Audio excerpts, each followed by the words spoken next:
Happy birthday, Bob. My name is David Mash, and I'm the president of the board of directors of the Bob Moog Foundation. During my career, I worked at Berklee College of Music for 41 years. My last job there was Senior Vice President for Innovation Strategy and Technology. I first heard electronic musical sounds in the late 1960s when I was in my teens through recordings by Wendy Carlos and Hans Wurman. And I was really moved by those sounds and excited by the fact that there were these new sounds being used in music that was classical in nature. And as a guitar player, I started to try to emulate these kinds of interesting new sounds using signal processing.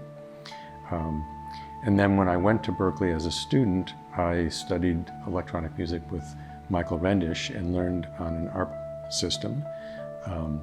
So when I graduated from Berklee and decided to become a full-time synthesist, I bought an ARP 2600 in sequencer because the modular Moogs that I really wanted were a bit out of my price range. But I did keep following the developments that Bob Moog was making with his instruments and the impact that he was having on other synthesizer designers like Oberheim and Buchla. I did get to meet Bob when we were both consultants at Kurzweil in the mid-'80s. And when Bob became vice president of Kurzweil, he hired me to work on a number of projects with him. The first one was on the Kurzweil 250. He commissioned me to write the aftermarket manual for that, and he was my editor. And so we worked really closely on that. We became good friends, and our wives became good friends, and actually Bob's daughter, Michelle, became our babysitter. So we were kind of family friends. And then Bob and I continued to work on projects at Kurzweil, including the Kurzweil 150, as I mentioned, the 250 and the MIDI board, among some other smaller projects. And in 2002, Bob had moved back to Asheville, North Carolina, where he was working with his new company, Big Briar.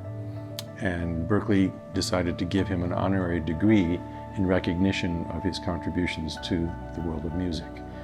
And so I called Bob and asked him if he wanted us to use a modular system. We could rent an old one, for instance, for the concert.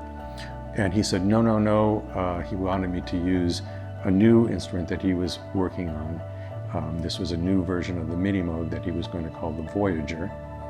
And so he sent me the instrument in its not quite finished state, and we used it for the concert. Bob came and he was so excited by the students playing and by the way that they used his synthesizer in musical ways in the performance. And I ended up buying that instrument, and it was serial number 2. Serial number 1 was kept by the Moog Music Company for its internal collection, and they updated the version that I had to be compatible with the production models. Recently, I decided to donate that instrument to the Moogseum because I wanted it to be available to the public to see.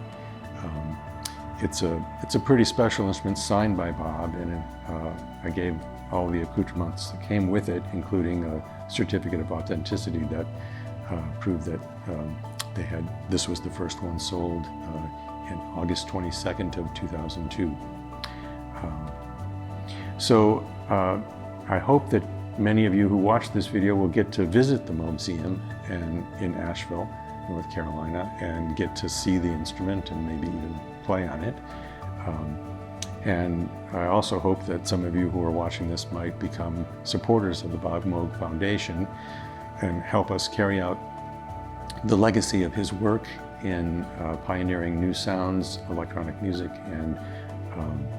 and also the science of sound that Dr. Bob's Sound School is promoting.